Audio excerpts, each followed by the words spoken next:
Okay, somehow I did it. Hello, and welcome back to Music That Doesn't Suck, the place where we talk about music that doesn't suck. Of course. And, let me finish off setting up the cameras because something is wrong. So Theo, entertain. All right, so hello, girls and boys. How's it going? We're very glad to be back, and it's great to have you here as well. And hello to you guys in Rumble as well, because now we're not only live streaming in Rumble, which is something we have been doing for a while, but now we have access to your comments. So if you're watching us from Rumble, feel free to drop comments and be a part of this conversation, because now we have the means to reply. Actually, that's exactly what I was trying to do. Yeah. And now I fixed it. So finally, we are set and rolling. So what's going to be today's conversation? We're going to be talking about what happened to the rock music in the 90s. Because the 90s are renowned for many things, including tubular and radical things, but also some of the most recognized bands, or probably some of the more defining bands. Could you even dare to make such an argument? For the rock and roll style of music came out during the 90s. Yes. Some of the more seminal. Yeah, indeed. And actually, let's begin from, because the question is, what happened to music, to rock music in the 90s? Is that a question like what happened from a good perspective or what happened from a bad perspective? From the entirety of the scope of what happens. Something happened? Something happened, because many things happen, and one of them is, of course, good. Some of them are good and some of them are bad. Yes. So let's get into it. No. Why? Before. How dare you? What's today's mix? Today's mix, a good question. Today's we're actually having something that we haven't got in probably never in this channel. This is known as Black Russian, also known as politically correct Slav. African, Russian of African descent. It's yes, a Black Russian. It's made out of vodka and coffee liquor, in particular Kahlua. The Mexico, look at that, we're just bringing trouble. Oh yeah. So yeah, there you go. So Sante. Yeah, it's good. Yeah. Kahlua never fails. It's sweeter than expected. It's because Kahlua is very Kahlua is very sweet, yeah. Yes, it is indeed, but it's actually a very good drink. Yeah. And it's made out of 2 ounces, at least my recipe is 2 ounces of vodka, an ounce of Kahlua, and ice. And just stir it. You build it in the old-fashioned glass. So, 90s. What comes to mind besides the French Prince of Bel-Air and Bill Clinton? I think the most usual of the suspects would be Nirvana. Of course. Yeah. Why? Because Kurt Cobain, he passed away at the right time. Yeah. And the band hit mythological status afterwards. They have two albums. No, man, they got, I think it's 3, if I recall 3 correctly. albums. This is In Utero.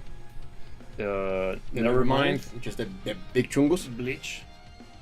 Yeah, Bleach. Is there more? No, I think that's it, right? Yeah, I think, but they're unplugged.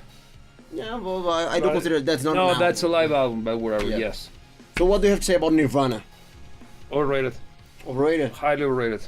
And again, it's my opinion. If you don't like it, let me know in the comments. And I'm not saying, and just because I don't like Nirvana or I consider them overrated, that doesn't mean that you should stop listening to them. So, yeah, this is about having conversations, because everybody can have an opinion. Okay, this is music we're talking about, not rocket science.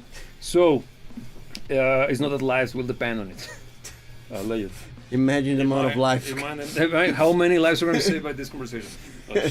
But yeah, I think they're quite overrated. Because they're not bad musicians. Well, they're not a bad band. They are not a bad band by any means. I simply think that they are way more popular than, in my humble opinion, their music deserves to be. Why? Because I think sort of there's much more of a cult of personality surrounding their success than it is actually prowess in music production and writing. Yeah. In my humble opinion, what do you think about that? The polemic and totally controversial statement. That polemical statement is one that I happen to agree.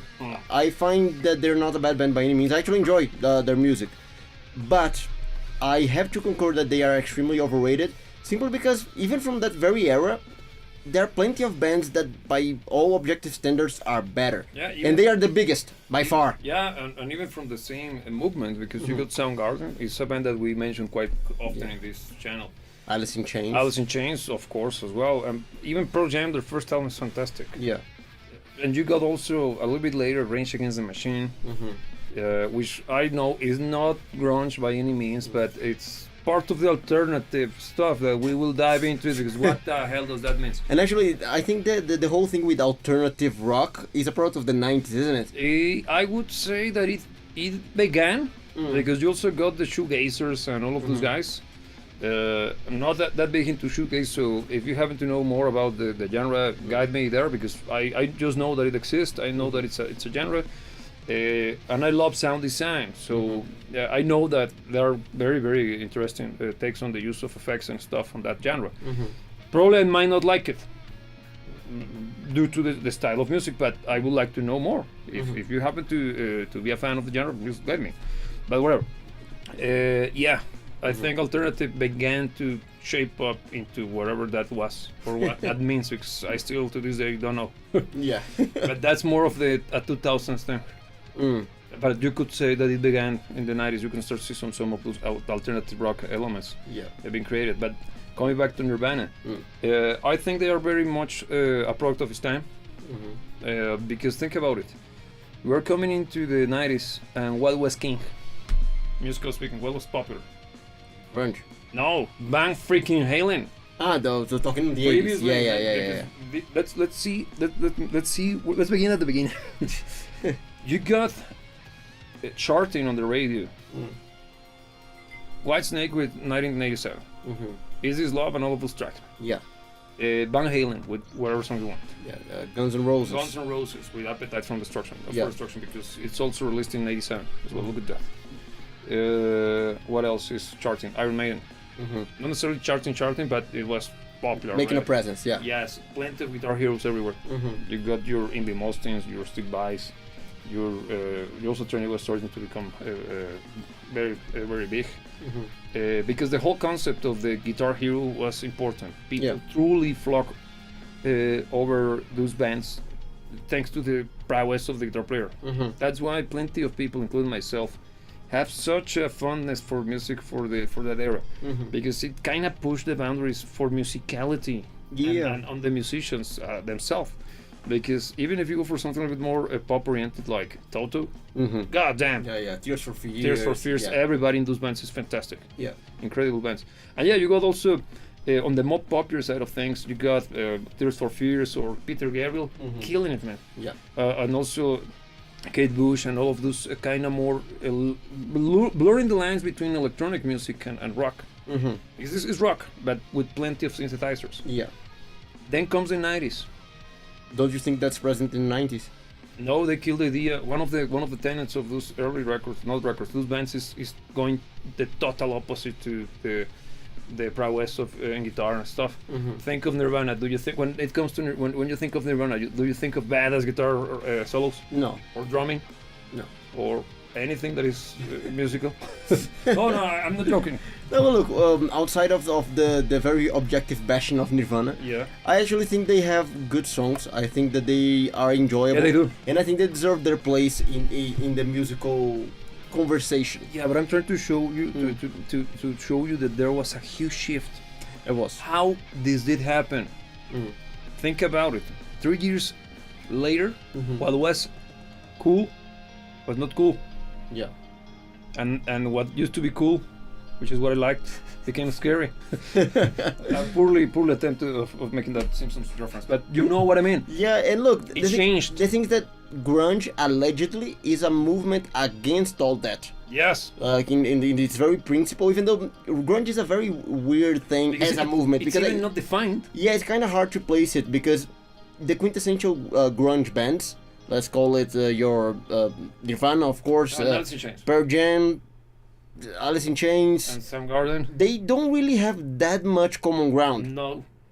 Of course, you can see some similarities if you do this and stuff, but they're not similar bands. No, because the closest I think is at times is Alice in Chains and Soundgarden. Yeah. And at times, because Alice in Chains is very, very heavy when compared to Soundgarden, and Soundgarden is proggy and weird. Yeah, Alice in Chains has had its proggy moments as well. But it's not as proggy by any means. because Soundgarden is more expensive Yeah. in the way that they write their music. And It's weirder. yeah, it's weirder, but also has punch. Don't get me wrong; they actually go heavy, but it's a little bit more daring in the compositions. While Alice in Chains is kind of like a weird mix between the thrash metal that was becoming very popular, because that's also something that Suf went skyrocketed into popularity In the 90s. in the 90s. It's actually something positive because good bands came out of the trash very good movement. bands like Testament. Metallica. Testament is better than Metallica. That's not even a question. You're trying to get us in trouble or what? No, Testament fans, show up. You know what I mean. Such a great band, and they deserve more praise than they get. But yeah, but you got Alice in Chains is a little bit closer to them, even in tone. It's kind of bridging that gap in between whatever is grunge Yeah, and kind of trash yeah, metal. because I can see the grunge elements. There is something that kind of puts them closer to Pearl Jam as well. At least 10, Yeah. because later we don't know what happened. But whatever. We'll get you per gen in a moment. Yeah, but you'll see that the music starts to move into a weird territory, because you get grunge is kind of like a punk. It's a blend between punk, classic rock. Because if you listen to Pearl Jam 10, Pearl Jam's 10, the album has plenty of Jimi Hendrix Yes. everywhere. Yeah. Super classic rock. That album is excellent. by It the is. way. It is indeed. But it has those modern 90s, well, by today's standards, it's classic rock still as well, man. But yeah, man, think about it, it's almost 4 years. And even though Pearl Jam is far from my favorite band from that era, we're gonna be approaching some of them later on. But I do have to say that probably 10 is one of the best, if not the best album from that period of time. I could even dare to say that 10 by Pearl Jam is one of the most, if not the best, debut album ever. It's fantastic.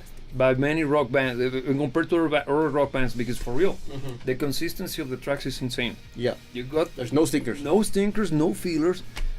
All of the songs make sense, and the feel and the vibe of the track is quite obvious. It's unique. Even the sound of the mix is fantastic. It's its own thing. Yeah. As soon as you play the first track, you know that it's Pearl Jam, and you know that it's that version of Pearl Jam, Yeah. which is the good one, The only one we the talk only about. one we talk about. I actually own that compact disc. Like, I have 3 copies, for real, because the first one I got it when I was a teenager, and I played to that. Then I had a second one because I destroyed the first one, and then somebody gave me as a gift a third version because that person knew that I effed up the first one. So Here, have a spare. I have a spare. Yeah, somewhere they are somewhere here. But yeah, I actually owned that CD three times in my life.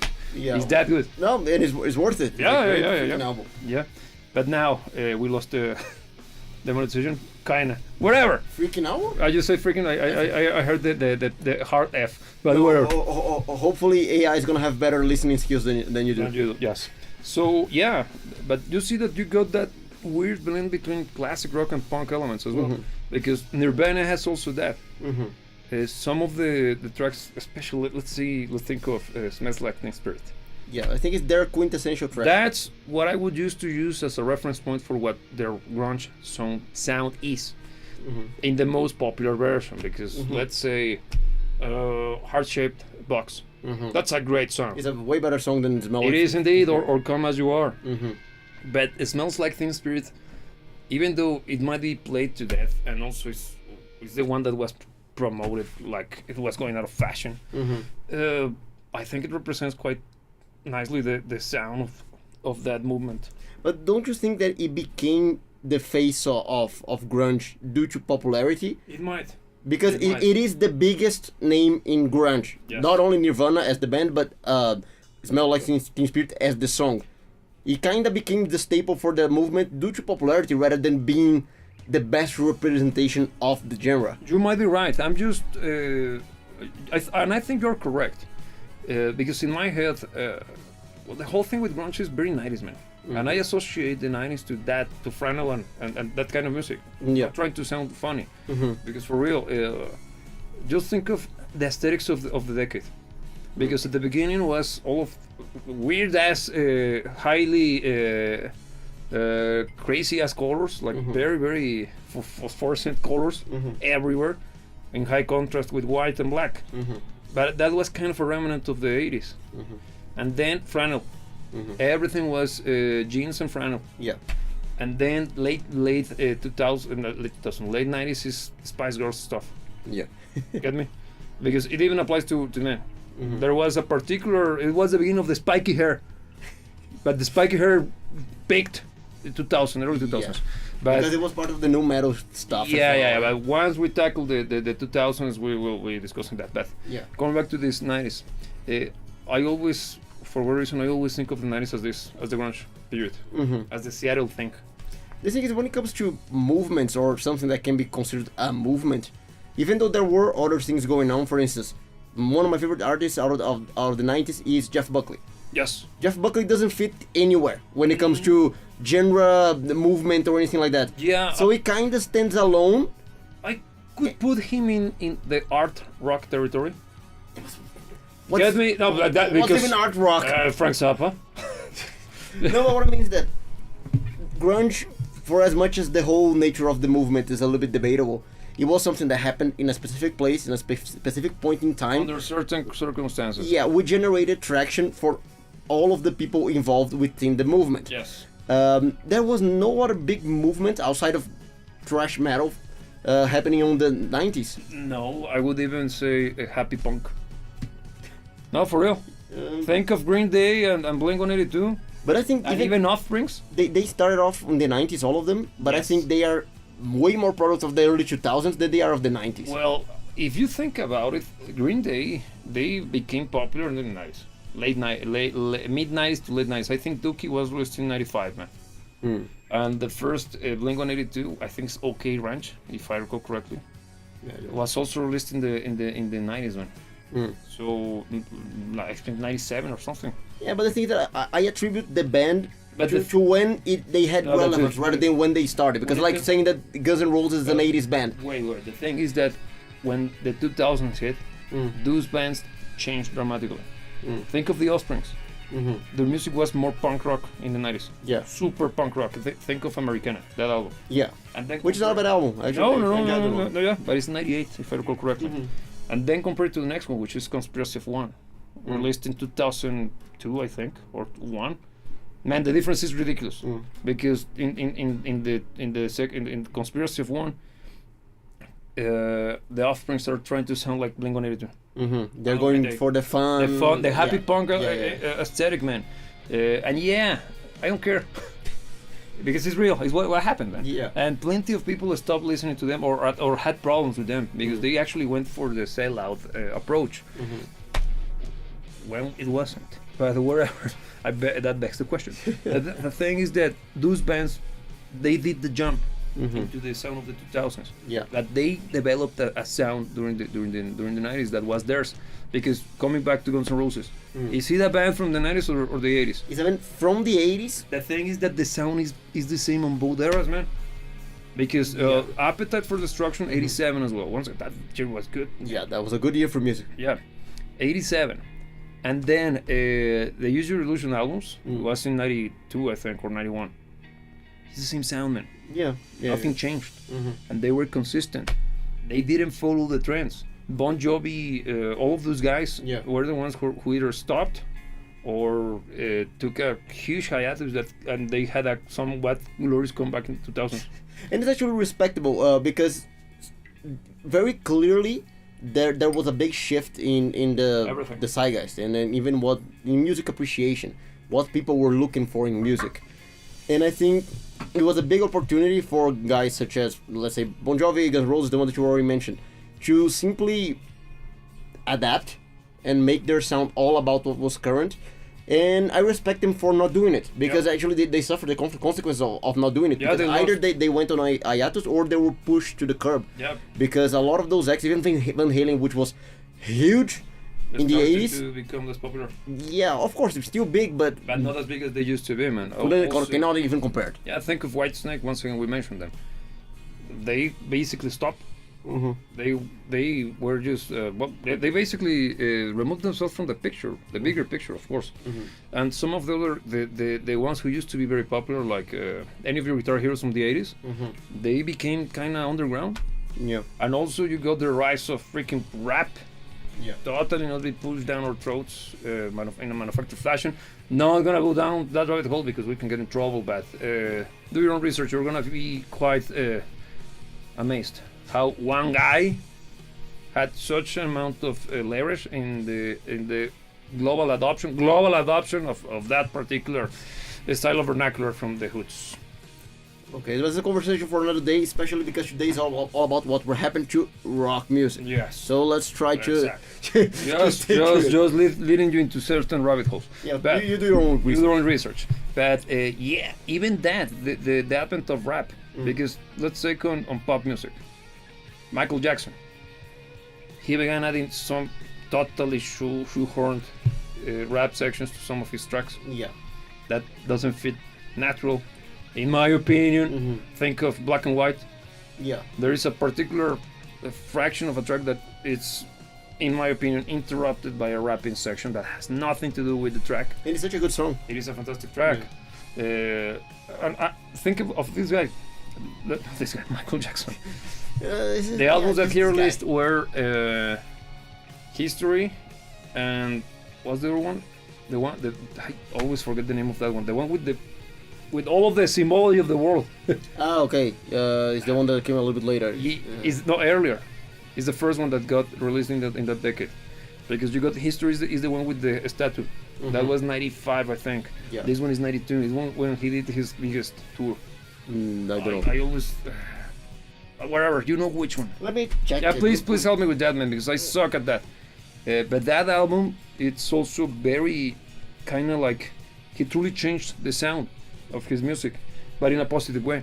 Yeah. Because he adopted some of the elements of what was current at the time, which today sounds kind of dated. Don't you think?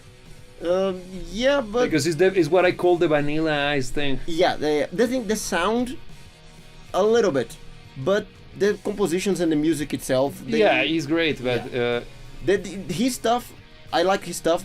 The stuff from the '90s is not my favorite. Out of his, really, yeah, is that guy? I say it from this guy, Dangerous. Dangerous, yeah, Dangerous, yeah. I always forget that guy. Yeah, because on the '80s you have Bad, you have Thriller, and it's kind of The thing is that what can beat Thriller, the best-selling album, just surpassed by the Eagles. It is. It is too. It is too. It is. Yes. Impressive. It is incredible, right? But the Eagles started off on the. Nah, that's 70s, man. Yeah. And the Eagles are such a good band. They were around for a good while, right? Yeah, they I think they began in the early 70s. No, but they were around like till not that long ago. Well, I don't know, maybe. Well, I don't know because yesterday one of the Beach Boys passed away as well. For real? Oh, rest in peace. The Beach Boys or the Beastie Boys. The Beach, not not that one. The Beach Boys. Yeah, but even Michael Jackson started to adopt some of that kind of funky thing that was popular there in the early 90s. Mm-hmm. And even now, the things that with him, the rock elements were always present. Yeah. Just the aesthetics, and in my particular opinion, the productions of that era are probably his best, sound-wise. Mm. The mixes are incredible because it's when he had even more budget and the recognition, and he already has at that point plenty of experience when it comes to dealing with music, not only at the metaphysical level when he's coming up with ideas, but also at the production. Yeah. Because now he has plenty of experience, plenty of hours under his belt in the studio. Yeah. He is kind of already. I can see him being good at working with equipment. Yeah, the thing is that he was always he made a name for himself being very involved in every single part of the process. He was very on top of things, to put it like that. And yes, I imagine that he was never an acting producer or mixer or anything like that, but I can imagine that he has the chops. Yes. Or he had the chops. He had the chops. Yeah. Yeah, I'm gonna stop there. But wherever. One of the other things that I would like to mention is still in the pop industry. You see how plenty of some of the guitar guys, not guitarists, the rock guys, started solo careers and went to much more popular territories. Mm-hmm. You got the Police dying, Yeah. and the glorious return of our Lord and Savior Sting. That coming back as a solo artist, Yeah. writing badass music. Yeah, Sting's solo career is excellent. It's excellent. That's probably one of the most consistent careers ever from any solo act. And I like the fact that it's very different from the Police. Not the Police. Yeah, because it's not he trying to recreate the Police without having the other guys. It's him doing his thing. Yeah. And I can see why they stop playing together, because the music from the Police has a Police sound. Yeah. And Sting, for example, think of oh, I'm an alien. Oh yeah, that's an Englishman in Englishman in New York. Yeah. That doesn't sound like the Police. No, it doesn't. No, because the closest I can think of is Message in a Bottle. Mm-hmm. And still, man. But just because of the slight reggae thing, kind of, yeah. but it's the closest one. Yeah. But he's the only one. Mhm. Because A Stranger in New York is a British Man in New York is such a good track. Yeah. And do I have to mention Fields of Gold? Yeah, that's a Probably track. his best track by his own. Yeah. Such a great track. Also, Full of feels. yeah, Shape of My Heart. But I prefer Fields of Gold. Mhm. Barrels of Mine. It's much more intellectual. Yeah, his whole career is very good It actually. is. It is. I even think that even though the Police is kind of like a sacred cow, even for myself, Mhm. I actually think that musically speaking, he expanded. Are you himself. gonna dare to say that? I am gonna dare say it. I think he expanded himself quite a lot over the years. You can see the music maturing. He never was as badass as he was with the Police, but I think the music itself got better in ways. Which ways? I think it's more mature music. I think you can see him Octogenarian? throwing no, because he never went geriatric. Okay. Oh, we have plenty of examples of that happening on the 90s. Pink Floyd. Yeah, in the 90s were a period that all of the cool acts from the 60s were getting. Where to Die. Yeah, we can get you there in a moment. Yeah. Sting never went into geriatric. He always managed to keep himself consistent. He retained edge. He changed shape a little bit, but he was always present. But I think the music feels more developed. I don't know how to put it, because the Police is badass, but I think the Police has kind of like a raw element to it, which is awesome. The Police is more savage. Yeah. It's a little bit more aggressive. He's kind of wild. He's wilder. While Sting's career is a little bit more. More polished. Yeah, it feels like. Let me see if this makes sense. The Police is like Jason Bourne, and Sting is James Bond. Okay, yeah, sense? yeah, a Makes little bit sense. more sophisticated. Yeah, one is slightly more sophisticated, but Yeah. both are great at what they do. Yes, and my comment is not necessarily. It's far from dissing on the Police. I love the Police. One of the best bands ever. So everybody would. Yes, why wouldn't you? Yes. But just my 2 cents. Okay, yeah, but look, speaking of acts from the 80s that did the correct jump into the 90s, Prince. What was Prince doing in the 90s? I can't place Prince discography in a time frame. No, but it's most of what things that Prince. Yeah, good point. Because Prince was doing the Bad Dance in the late 80s. Mm-hmm. That song sucks, man. It was popular due to the freaking movie. Mm-hmm. But he was doing great stuff, man. You think that Prince, for as much as I like it, is far from a consistent act? Yeah, but he's that kind of. It's like a Frank Zappa in the pop. Is the equivalent to Frank Zappa in the pop industry, No, I'll take it. Yeah, makes sense. right? Because Yeah. he was way too daring, Yeah. landing. Rarely, but when he lands, wow, Some of the best we ever got. wow, yes, because it's funky, fun, and accessible. But I think he already started to fade a little bit in the 90s. Yeah, I didn't think he he started to get in trouble with certain people. yes. So- Like Michael Jackson. Yeah, unlike Michael. Yeah, you start saying, what correlation? Yeah, exactly. Yeah, but also Madonna, I think she got a good head start in the 90s. Mm. She actually released good tracks. For example, Closer. Mm. That track is excellent. Yeah. I think in my perspective, Closer is probably her best track. Yeah. Because but probably it's because it reminds me of Desert Rose by Sting. He has Yeah. And since I love that track But by it's Sting, not enough to be a rip-off. It's just reminds you a little bit. I don't know how much, man. But It's not Coldplay and Joe Satriani. and Joe Satriani. Yeah, yeah, we will talk about that in the 2000s. But yeah, but the change is kind of. Yeah, Madonna wasn't that bad in the. I think Madonna lost her track in the 2000s. I think that Madonna has always been Trendy. kind of the pinnacle of mainstream music. Yeah. The thing is that it can even be a part of the conversation, because one big change that happened from the 80s to the 90s as well is what music not only was around but was on the mainstream. Yeah. Because on the 80s, for instance, Van Halen was mainstream. Yeah, but they killed it off. Yeah, but the thing is, I think we saw a considerable drop in quality of what could be seen in the mainstream. Well, depends, man. Because think of for as much as I kind of dread for what I'm about to say, Alanis Morissette was not popular, was beyond popularity. Yeah, huge. But I cannot say that she sucks. Mm-hmm. It's annoying. I Yeah. have the song already in my head. No, but it's good. But it's not a bad track by Yeah. any means. A little bit too overplayed, way too overplayed. Bad, not terrible. Also, you got Bjork, kind of getting into the. At that point, I don't know why. This is totally wrong, and I consider myself stupid for what I think of this, but I agree. I don't know why, but I feel that Bjork kind of tried to cover the hole that Madonna left. You think so? Because think of this. Bjork's not music, but her shows are super choreographed and elaborated. Something that Madonna started to become renowned for during the late 80s. Mm-hmm. It's maybe just me thinking that okay, Madonna wasn't as popular, but Bjork was like everywhere, and Bjork was kind of the bridge between pop and good music, because her music is super esoteric. Yeah, it's weird. It's weird. Sometimes in a good way, sometimes in a bad way. Again, it's the female Frank Zappa. I'm thinking of Frank Zappa with the ponytails. There's an image that I don't want to carry with me. Man, you already. It's a cover. It's a cover for an album. Which one is it?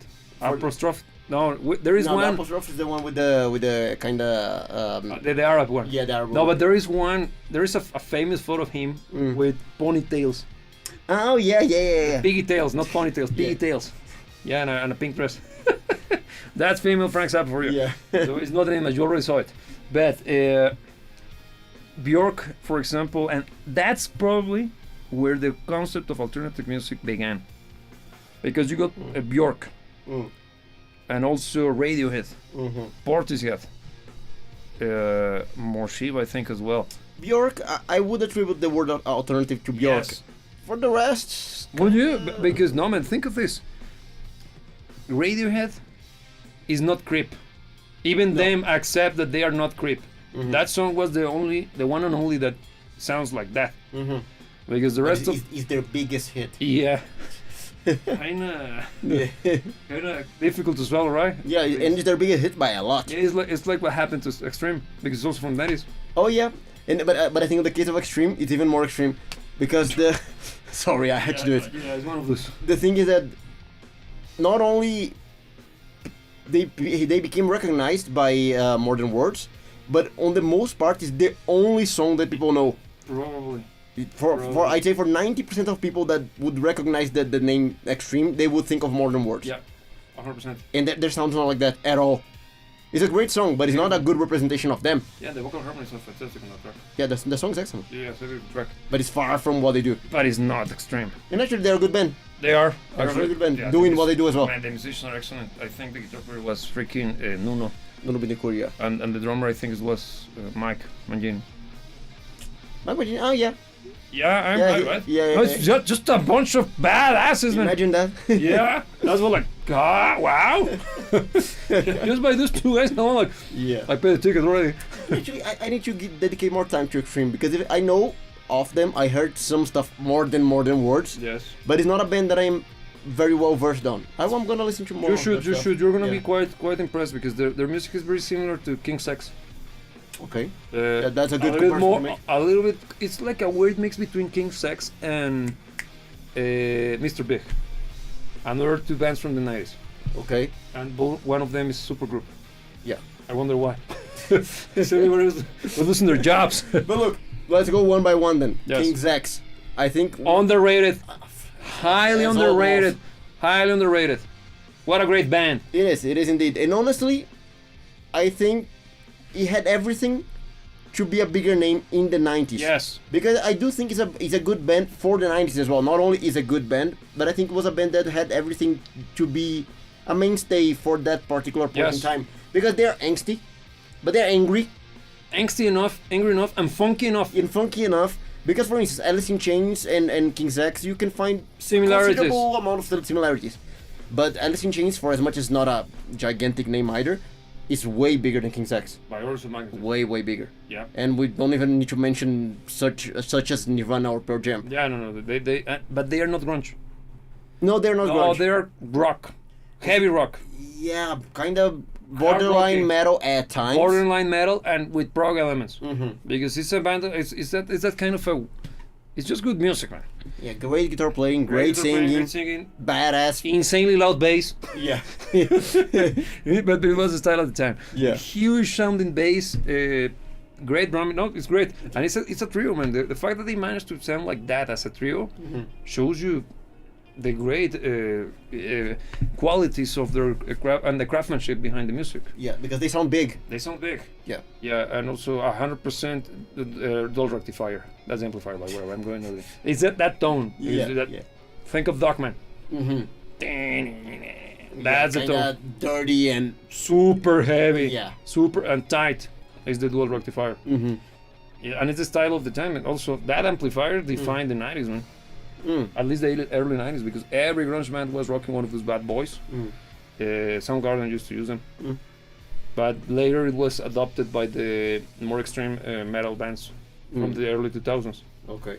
Yeah, when I was a kid, I always wanted to get one in the early 2000s, but they didn't have money. And those are very, but it's like this. So it's that level. But look, since we're already going heavier, then Metal. What metal. happened to metal? What happened to metal in the Many 90s? things. Many Good or things. bad? Both.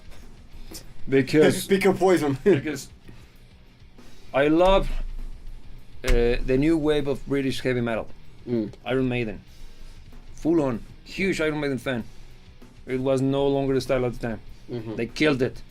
And it was replaced by thrash, the American style, which I happen to like as well, quite a lot. Metallica was, as I have said many times, the first CD I ever bought. And I still have it somewhere. And it's a CD that I don't like. Which was The S&M, the symphonic. Yeah, but that got me into rock music and discovering the rest of Metallica's discography, and I was like, wow, these guys are great. Then I got into 90s shit. Damn, I get it now. Now I understand why they hate him now. But wherever, and they kind of redeemed themselves during the mid 2000s. Yeah, they kind of did. After crashing and burning the but well, I'm going into 2000. Yeah. But 90s. 90s, metal morphed into the, well, it was more into the trash stuff. You got plenty of super mega blockbuster hit albums such as the Black Album. Also Rest in Pieces or Peace was the one, not Peace Sales, but who's buying by Megadeth. It's the one with the blue one. I always that one. I think it's that one. The one with Symphony of Destruction, all those tracks that everybody knows. Yeah. Also got Anthrax and Napalm Death as well. Napalm. Yeah, those guys. Napalm Death and also Cannibal Corpse. And Testament again. Slayer, Rain in Blood. But Slayer started off. They are from the 80s, but from the 80s, this is the point on which they killed it, man. And also you got goddamn Pantera. Yeah. You cannot go more 90s than those guys, man. Yeah, and they got big. Oof. They got really big. Big as all balls. And what do you think? For the most part, it was a good continuation. I prefer the more choreographed style of the British heavy metal, like your Judas Priest and your Indie Malmsteen and all of those guys. The 80s stuff. But the thrash is great as well, because it's a little bit more raw. Yeah. It has plenty, for example, Metallica's earliest efforts, and that's the thing. And we're gonna get into the actual controversial part now. Now, I think Metallica in the early 90s, Black Album, pick Metallica. Because they clean up their act. Okay. At least musically speaking, let me explain. Yeah. Because they still sound like Metallica, not like Metallica. Yeah. From the popular the short hair era. Yeah, for real. Because if you think about it, they look like a metal band in that record. Then Load and Reload, god damn. Even they were wearing eyeliner in some of the shots. You have seen those. It sucks, guys. Yeah. So, what makes this interesting is that Metallica at that point, the Black Album, even though it's not their best record, because you got plenty of great examples from the decade, the previous decade. I think the Black Album it could be many things, but one of the things that it is that they actually streamlined their sound. That's why they got major success with that one. Yeah. Because the music is shorter. I happen not to be a fan of that because I think Metallica is one of those bands that needs to develop the tracks. Yeah. The longer they are, they tend to develop great tracks. Yeah. Think of the Call of Cthulhu. They managed to write a goddamn instrumental, a 10-minute long instrumental, not being Dream Theater. Yeah. That's already wow. Yeah, it's a badass track. It's a very good track. Yeah. And it still feels like Metallica, even though it sounds like Metallica. By talking about it like a 10 minutes instrumental, it doesn't really feel like Metallica in conception. But why? Because it has plenty of sections that reminds you of Master of Puppets and Ride the Lightning. Yeah. And One and all of the good Metallica stuff, man. Yeah. Even the Four Swordsmen from Kill 'Em All. That track is so good, and allegedly it was written by Dave Mustaine. But well, even he has mechanics, which is the same, but super fast and sucks. I don't like that one. But I love Megadeth. And the thing is that you got that particular period in which Metallica still had that. Later Metallica in the 90s, full on sell out. I totally get the hate, and I happen to be on that bandwagon. Because they truly sent to hell everything that made them great. Yeah. And they stuck to the stuff that they produced or they developed during the production of the Black Album. But crank it up to 11. It's just keep wearing down. Yeah, One of the arguments against the Black Album is it feeling worn down. It's a watered down version of Metallica. Yeah, or it feels kind of like a product being put together. Kind of going through the siphon, right? It's kind of filtered out. Great album, but is it the best Metallica has to offer? No. And the thing is that you see the downward spiral in the case of Metallica. But you got other acts like even Sepultura. Yeah, popped up in the 90s as well, yeah. Yeah, super 90s, man. Yeah. And again, is one of those bands that could be the precursors of more string versions of metal. Because at the same time you saw in Europe the development of power metal. The first that comes to mind is obviously Rhapsody of Fire. Yeah. And I think the first record is 94. Is it? I thought it was earlier. It's one of those. I might be wrong because the one that comes to mind is Dawn of Victory. In true power metal fashion. Yeah, and the first song is bad. The opener is Dawn of Victory. That thing's dumb. When they're Gloria, oh yes, cheesy. I think in Brazil also Angra was popping up in the 90s as well. It is a 90s band. Yeah. It is a 90s band, and you see that once again the correlation because you got Sepultura 90s. Yeah. But Angra is closer to the power metal thing. Yeah. And you see that it's that period. I think metal was okay during the 90s. So it kind of tried. And kind of succeeded at some point because specific types of metal because not everything because think of Pantera was huge. I don't like Pantera, but I can't deny that they were gigantic. Yeah, and still are. Very popular band. And one of the most definitive names of the 90s actually. Agreed because if you think of metal in the 90s. Besides the Black Album, because it's not Metallica, it's the Black Album. And some people, for a reason, put Guns N' Roses as a metal band from the 90s. I wouldn't. No, it's hard rock, man. I wouldn't. It's hard rock. Do they have metal sections? Sections at best, because sometimes that's a good track. Yeah, but they are 98% hard rock. Yes. So Just having a few sections going super heavy is not necessarily metal. and even though when it happens, they do it well because they know how to tone it out. And keeping it like the Guns N' Roses. Yeah, I think Guns N' Roses is what should be. They shouldn't have pushed towards the more metal sound because it wouldn't be them. Yeah, well, it's not that they had a chance to do it, because they quit right after the release of the second Use Your Illusions. Yeah. The band was disbanded, and it took them more than a decade to bring back something that was called Guns N' Roses, because it was Axel and his pals Yeah, and his mariachis, but good still. right? Yeah. Yeah, but also, how could I forget? Fate No More, Mm-hmm. Flying Colors, Mm. Stone Temple Pilots. These guys from I go with the flow. That's from 2000s. Red Queens Hot of the Chili- Stone Age and freaking Red Hot Chili Peppers. Yeah. All of those guys have the stuff that I think is what alternative rock represents and means. Mm. Because think of Fate No More. They got guitar solos, Mm. punchiness, Yeah. that kind of a little bit of a give it away, a little bit, not as much as in the Red Hot Chili Peppers, Yeah. but something like that. It's kind of hard to define because even alternative to what? Alternative to classic. That's what I think alternative rock stands for. Mm-hmm. Because classic rock at that point, yeah, Fleetwood Mac, classic rock.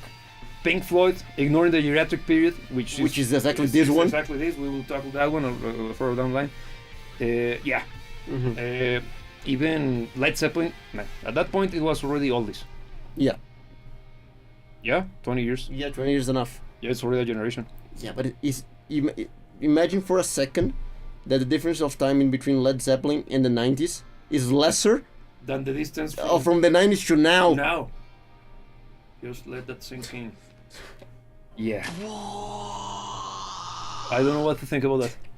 Yeah. But it's real. I even regret saying it. Yeah, because it's like, shit. And the difference, culturally speaking, is gigantic, man. Yeah, it is. But today is not that big, if any. Yeah, because from the 90s, yes. But the thing is that the 90s already... Are you sure? Are you sure about that? Yeah, the thing is that I think there was a considerable jump. Who or was difference. a famous movie star in the 90s? Tom Cruise. Oh, he's retiring. No, he's still rocking. He's retiring from Mission Impossible, which started in the 90s. Also, Will Smith, Yeah. Dustin Hoffman, Nicole Kidman. Oh, yeah. Well. Yeah, should I continue? George Clooney. So yeah, man. No, no, there's something going on. But whatever. According to certain people, we actually humanity and the world ended in the 90s, and we're living in limbo. Stuck in limbo because the humanity, there's the will of humanity refuses to die. Whatever. That's kind of it's a concept. It's stupid. I don't know if it's stupid, but it's kind of bad. So whenever like, this could make a good conceptual album. Look, what about the bands from the 90s that were huge in the 90s, but kind of faded with time? I'm thinking your like REMs. Oh, Moby. They were huge. Techno music in general. Yeah, freaking huge at the time. Yeah. Do you think they lost relevance? What do you think happened? Or what do you think that brought them to the spotlight in the first place, and then why they faded away? In the case of REM, I think plenty of it is the cult of personality, the lifestyles. Mm-hmm. Because their music, besides Losing My Religion, what a great, beautiful song. It's a very good song, yes. The only one. Yeah. Because thinking of any other of their huge hits, like, nah, man. They also picking on someone like, what was their one did you mention? The Moby you mentioned. Moby, yeah, Moby. Techno, who listens to techno, man? Besides the 90s Xers that refuses to acknowledge that the 90s happened almost 4 years ago. Yeah. It's a hard acknowledgement to make, being very honest. But yeah, because when I think of techno, I think of the Matrix soundtrack, Mm-hmm. which is already dated as It is. The Matrix, for as good as a movie as it is very dated. Yeah, because you got, for example, these guys, Slim, Fatboy Slim. Mm-hmm. They actually managed to adopt adapt themselves for newer sounds, and they Yeah. didn't become dated. Mm-hmm. Also, FX Twin. Which That's FX Twin. How much do you know Oh, FX Twins? Well, Well, it's very. He's our Lord and Savior when it comes to electronic music. oh yeah, well. No, that guy is insane, man. He's actually weird. No, but he's not my kind of music, man. But it was No. big on 90s. He started in the 90s, but he became not huge in the sense of popularity, but respected. Mm. Because when you see how he managed to create his music, like, wow, damn, yeah, it's incredible, and there is a cult following around him. Mm. He's that good. But yeah, but you think of, for example, Portishead. That's also kind of in the alternative rock realm. Yeah. They are closer to, because due to the use of samples and stuff, Mhm. they have plenty of almost, how could we forget industrial rock? Oh yes. True. Because these guys have plenty of Nine Inch Nail-isms. Yeah, the And Mark don't- Mansons and. Yeah, but Portishead in particular has more of the Nine Inch Nail stuff Mhm. with the jazzy vibe. Would you say that? Yeah, I think so. They are kind of more atmospheric, more Atmospheric, yeah. kind of moody, but bringing a little bit of that thing. Yeah, the thing is that Nine Inch Nails, when they're not doing the angsty kind of hard sounding stuff, Which is stuff that I know. is the stuff that you know. They actually have plenty of atmospheric stuff. Yeah. Yes, they do. And that's the reason why Trent Reznor was the one behind the soundtrack for Quake. Mm. Because the soundtrack for Quake, great game. You should play it. Quake 1, especially due to the atmosphere, because the atmosphere is like all gods, Cthulhu-like mythos, at hellscape, and the soundtrack is made by him. Do you think he did a good job with the soundtrack? No, it's fantastic, man. It's fantastic because it truly puts you at the edge of your seat. It's a game, even though it's a boomer shooter, and you carry all of the guns in the world and no reload. That's for pussies. You shoot until you're out of ammo. Yeah, it's one of those, man. But everything is there to kill you. Mm-hmm. And everything has that gothic kind of elder god aesthetics that Mhm. is so fantastic. And the way that he did the soundtrack truly puts you in the mood. Mm. So it's very good. Also, well, you mentioned him already, Marilyn Manson. Mm-hmm. What do you think of him? I'm personally not a big fan. I don't think he's bad or that he makes bad music, but Not for you. not for me. I don't really see the appeal. I like him, but I'm not a fan Mm. because his music, again, the same what happens to you, is not for me. But well, I think he did a great job, man. Yeah, He it's not bad. established himself as a controversial figure. Mhm. He knew how to play the game. He did a great marketing effort. I gotta tell you that. 100%, and also, from what I had seen, he's great live. He has Yeah. he has great shows, and also speaking of great shows and kind of blurring the line between metal and techno, Rammstein, They popped up in the early 90s, right? Mid '90s. Okay. Yeah, say the one that I reacted a few weeks ago, Du Hast, is from '97, huh? Mm. And I think I don't know if it's the first one, the first record, but whatever. Super '90s. Yeah, it is. And it shows, very man. good. Very good. It's a very good band. Yeah, and even out of the industrial movement, of course, that's industrial metal. All right, Yes. so it's different from. You got the Prodigy as well. Mm-hmm. Yeah, because I wouldn't put Rammstein and Marilyn Manson in the same category because They are more metal. Yeah. Yes, Rammstein is metal. But I think Rammstein is probably the biggest exponent when it comes to industrial music. Wherever it is, yes. And they deserve the spot. They Yep, really they are great at it. Now let's talk about, to put it into this conversation, about the stuff that didn't pull off the jump from the 80s from the 80s to 90s. Mm. Pink Floyd. So we're gonna go where the classic acts went to die. Yes. That's the part of the conversation that we're. It is because, first and foremost, Led Zeppelin, they actually, They actually went to die. yes, so they couldn't. Yeah. So we're not gonna tackle them. Yes. Tackle.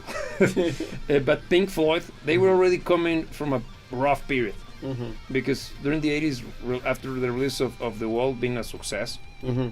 and all of the issues they had with as a band, by the release of Final Cut in '87, I think, that stinker.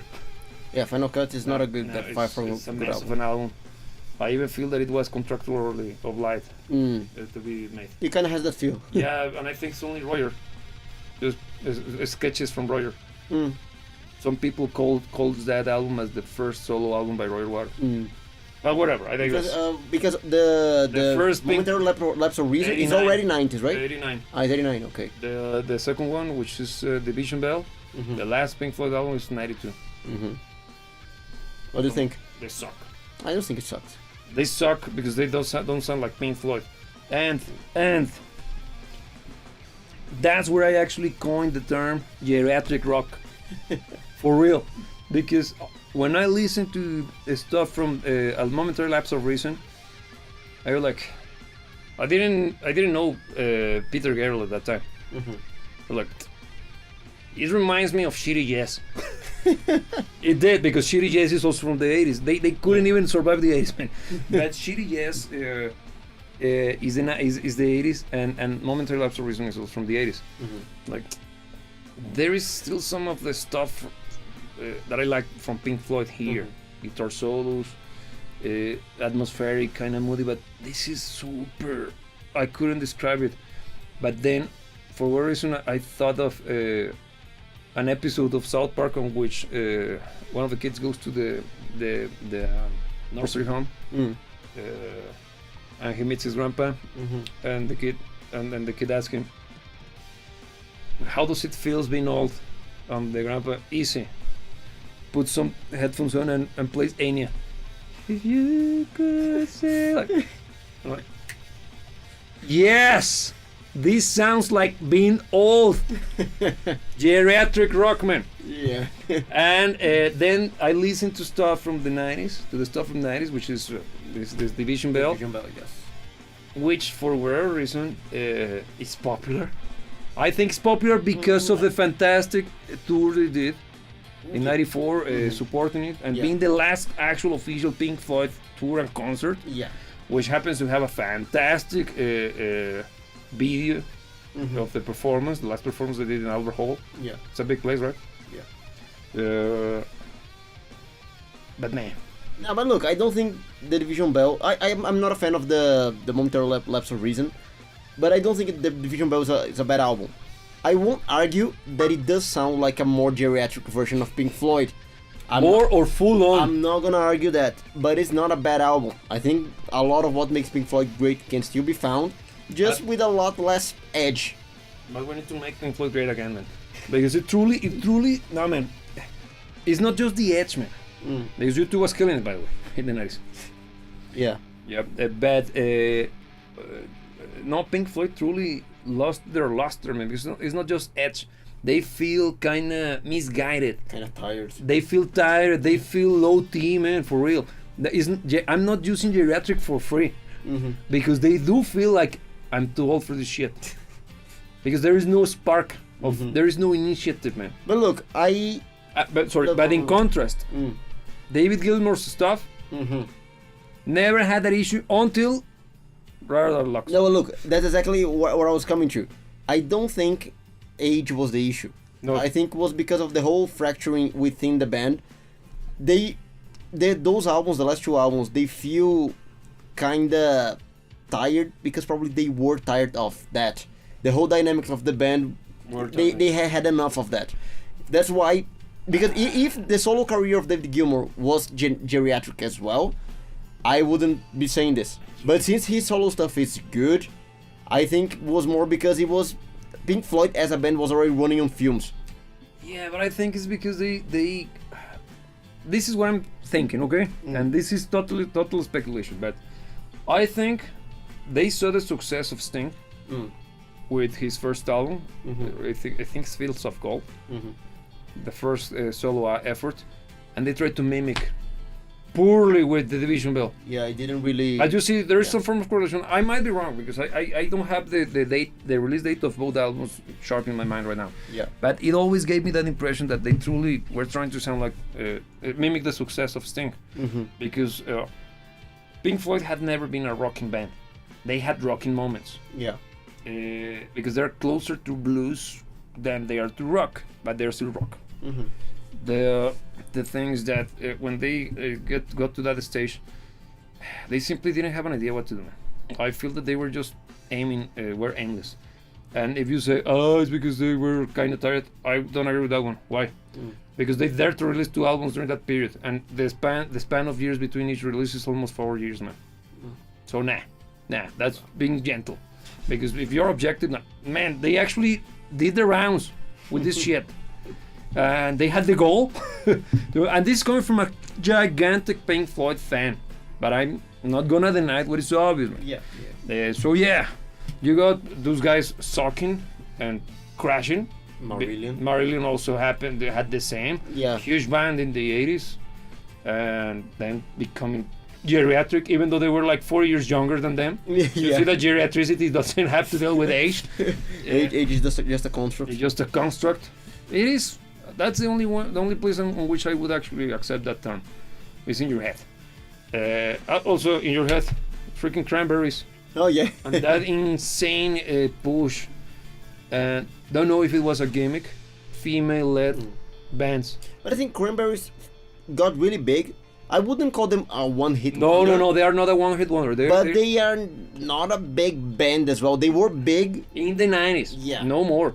But it was the beginning of this. It was a trend back then. Yeah. Because you got Cranberries. Blondie. Blondie's 80s. But not Blondie. Which one? The other, the 4 Long Blondes. Yes. The other guys, Garbage, the Cardigans, freaking Stefan, what's the name of her band? No Doubt. Plenty of bands doing the gimmick of having a girl, and I'm not dissing on the idea of having a girl front in the band. I love Fleetwood Mac, and that guy that has 2 girls, so it's not about that. Yeah. Do you think it was a product of them? I think it was a product of time. I know, right? That presentation, because even and the sound of those bands is very similar, man. It is indeed.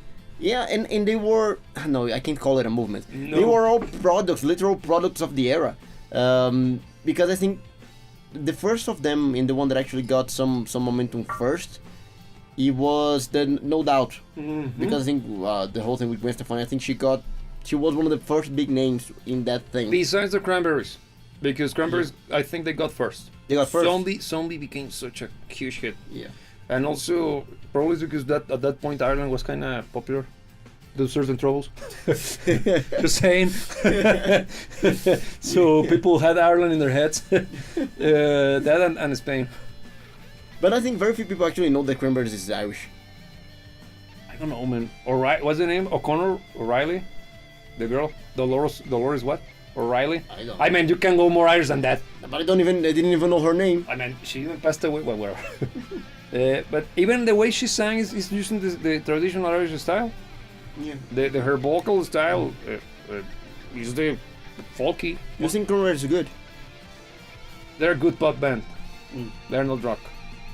They have rock moments, but they are pop, full on.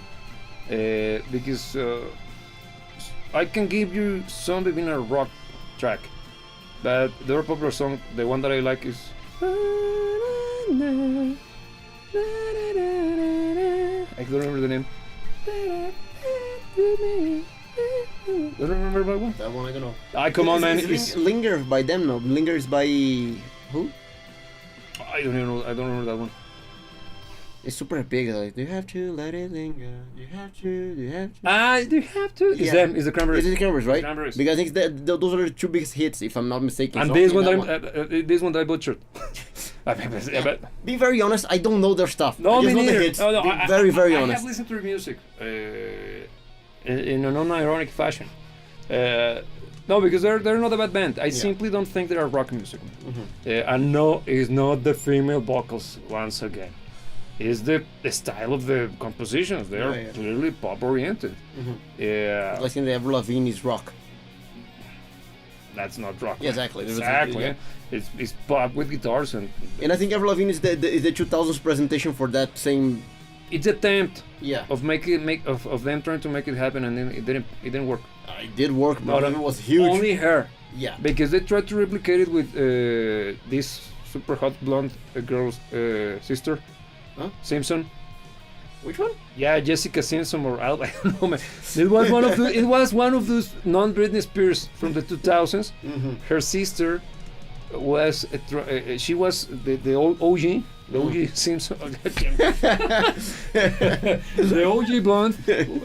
She was a kind of attempted country act. Then she was gorgeous. Is Jessica? Is that Jessica Simpson? Oh, look at that! Because I was thinking of Jessica Alba. also. Hot blonde, like yeah, but whatever. Okay, look at that. That was a stroke of luck. But they tried to replicate the Avril Lavigne thing with her sister. Don't even remember, but I think she crashed and burned because in a live in one of those night shows, she was allegedly attempting to perform, but the click track went off. Ah, for real? So that was the end.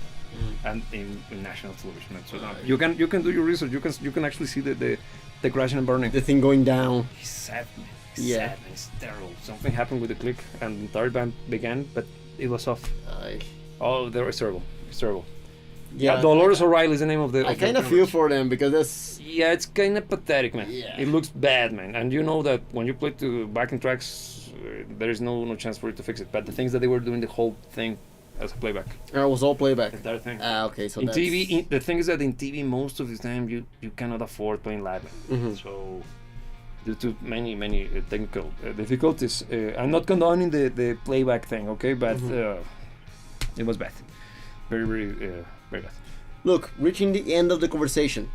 Favorite band from the 90s? Dream Theater. We didn't even mention them. Because nobody cares. Because they released their first album in '87. Yeah, but it's not good.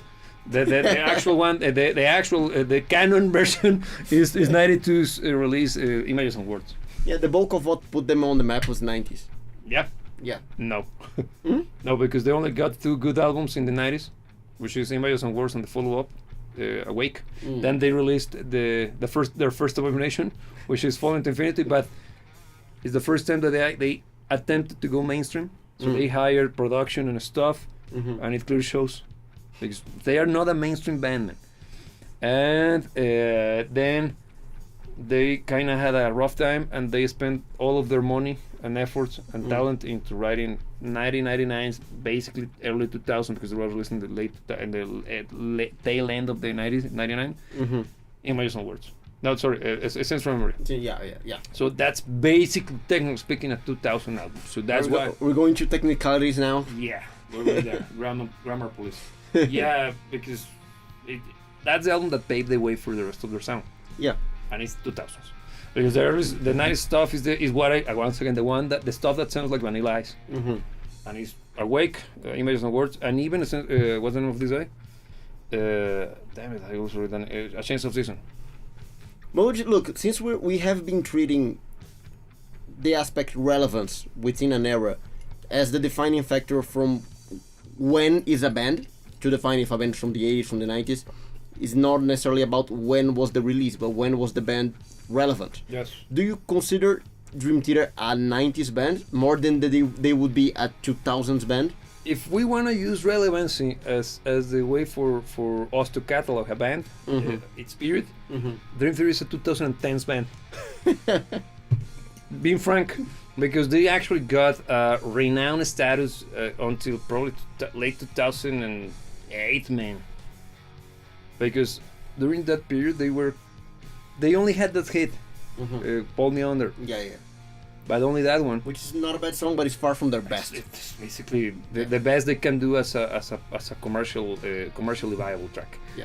But from there onwards, their music has always been underground, man. And again, yeah, but they're popular now. Yeah. Popular among the nerds. Yeah. But back then. Yeah, because they're the big fish in a small pond. On a bottle of mud, man. Yeah. So then, Dream Theater. Let's call it 90s then. Yes. Just because it's the point of origin. Okay. Yeah, but even that is not an argument to be made because the point of origin is the 80s. No, because it's kind of hard to place them as the 90s. No. 80s is inception. Point of origin, 90s.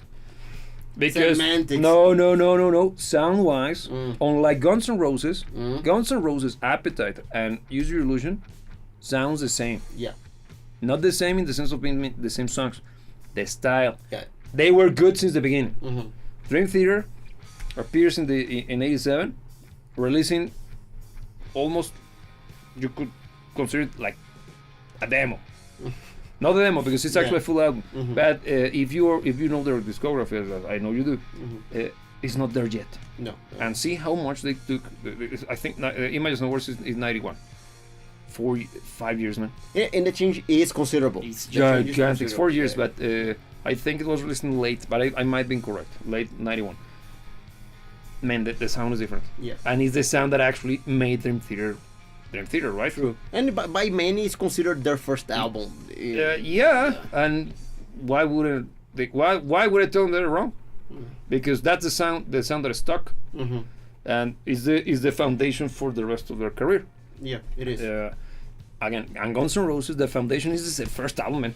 Yeah, since the beginning. That's remarkable. Yeah, and even though you mentioned the whole thing with 10 by Pearl Jam being... Is that but the opposite? Debut. Yeah. It's the opposite because they decided to throw everything that made them fantastic through wherever it is they found.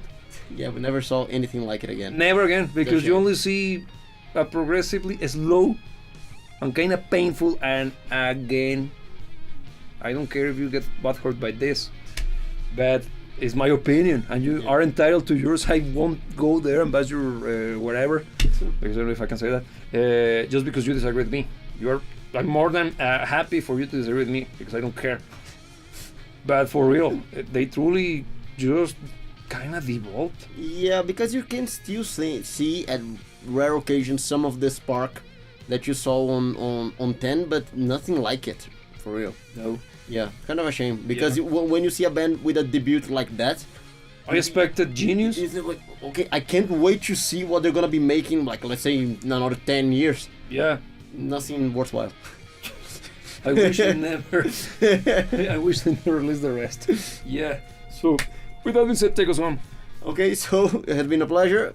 Girls and boys, we have this kind of conversation on a weekly basis. Every Thursday, we're here on this channel talking about music that doesn't suck. While having a drink among friends. While having a drink among friends. So if you would enjoy being a part of a conversation about music that doesn't suck while having a drink, you're more than invited to join us in the next one. So subscribe to your channel, ring the bell, that way you can be notified for when that happens so you don't miss it. And outside of that, you can also support this channel by listening to our music on Apple Music or Spotify, and also following us on our social media such as Instagram, X, and also we can keep the conversation going on Discord. Yes. And that's where we can actually finish off the dispute. Yes. How much Pearl Jam didn't improve with time. Yes. Or how much Nirvana is overrated. Yes. So, of course, in a civilized fashion. This is just tongue-in-cheek, of course. Yeah. It's up to you to decide what you like to listen to. Yes. So, with that being said, the only thing to be reminded is that you should never let anybody tell you what to dream about. And remember that we'll see you when we see you. Allegedly. I pressed it. I think you're gonna have to be done there. It shows. Try it again. I don't have it anymore. Oh, well done. Okay, see ya. See ya.